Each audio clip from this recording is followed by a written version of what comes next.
Okay, so welcome to a new series, and this is going to be a more scientific series, and it's more about the mechanism of the cubes.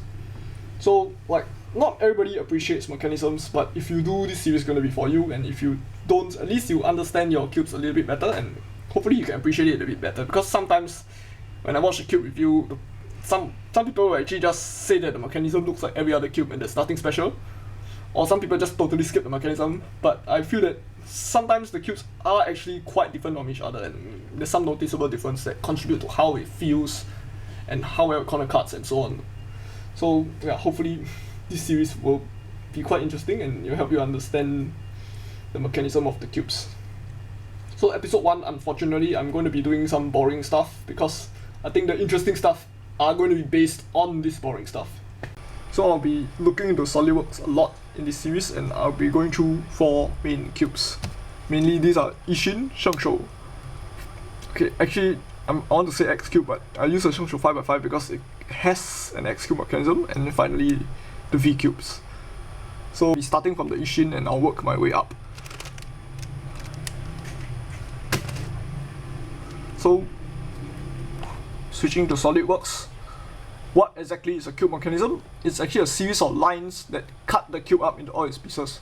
So if we go all the way back, we start from a solid cube here, and then after that we draw some lines, and then using these lines, right, we cut that solid cube up into all its individual pieces by spinning them around a few axes. Like when we multiply the line around an axis, we get a plate like this, and then we use this particular plate here to cut the cube up, and we have multiple plates depending on how big the cube is. So this is the mechanism of a Ishin 4x4.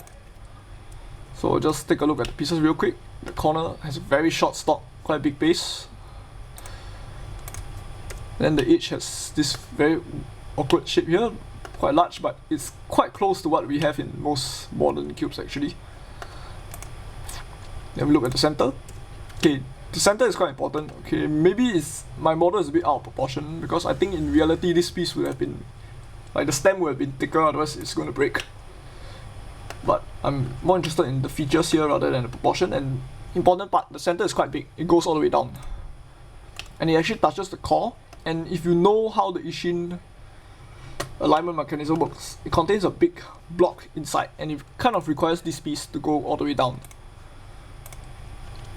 So I just show you this, the small internal piece, and the big internal piece is actually shaped a little bit different from the modern look, because you can see that the T shape here is totally flat. If you look at all the modern cubes, it's going to be a bit different.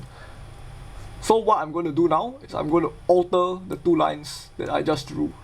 So starting with this line, I'm going to make it a bit thinner and just make it a little bit nicer. So okay, I'm going to slightly slant this line a little bit, and then the other thing I'm going to do is I'm going to make this line go below. Now this cube is a Shengshou 4x4. Ishin and Shengshou. Actually there's quite a lot of similarities, but okay, the first one is that notice all these lines, right? Okay, I'm just going back to only the lines. Okay, so you look at these 2 lines, they are straight lines, like pure horizontal lines, and when you multiply a horizontal line around an axis, you get a cylinder. So you see this internal ring here, it's a cylindrical cut, and you look at this one, you can see a cylinder coming out here. So basically when you multiply a ring around when you multiply a straight line around an axis, you get a cylinder. And another thing here is, look at the second layer. It goes all the way down. And then the first layer doesn't touch the middle layer. I'm going to showcase the Shengshou 4 piece. Okay, this model is obviously not finished, but in reality, if you want to print such a model, you have to Florin mod a lot of things and do quite a lot of other stuff.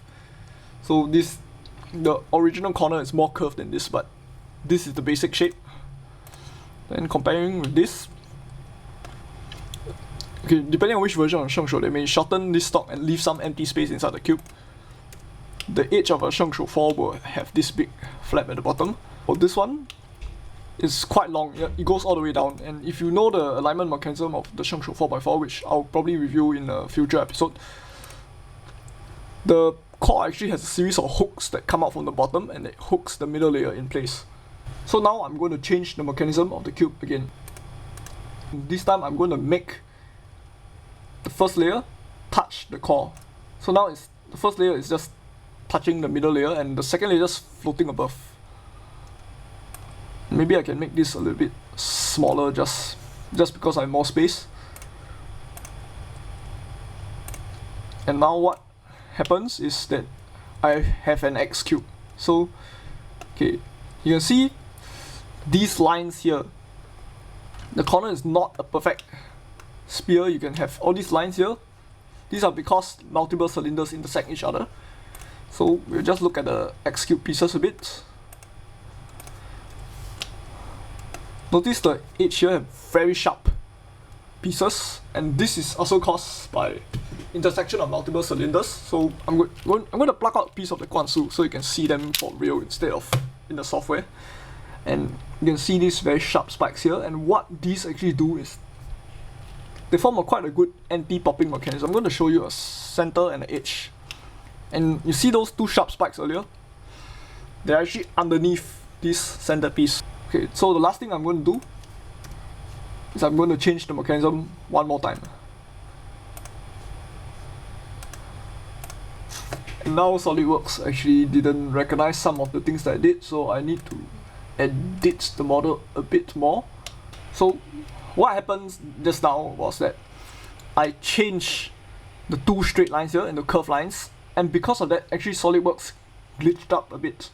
So now I have all these weird pieces around because when you delete a line and add in a new line, SolidWorks doesn't recognize the new line and it just recognizes something is missing and there's a new line. I don't know what to do with it. So I need to go back and tell the software what is going on before actually getting the actual cube out. SolidWorks actually just glitched up because early on I didn't change the lines at all. I just moved the drawing around and everything worked fine. But when I delete two lines and create new lines in place of them, the software just doesn't recognize it, and I need to tell them like what the two new lines are and so on.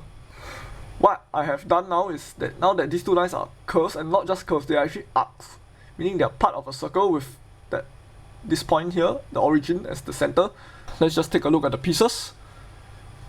First, the corner.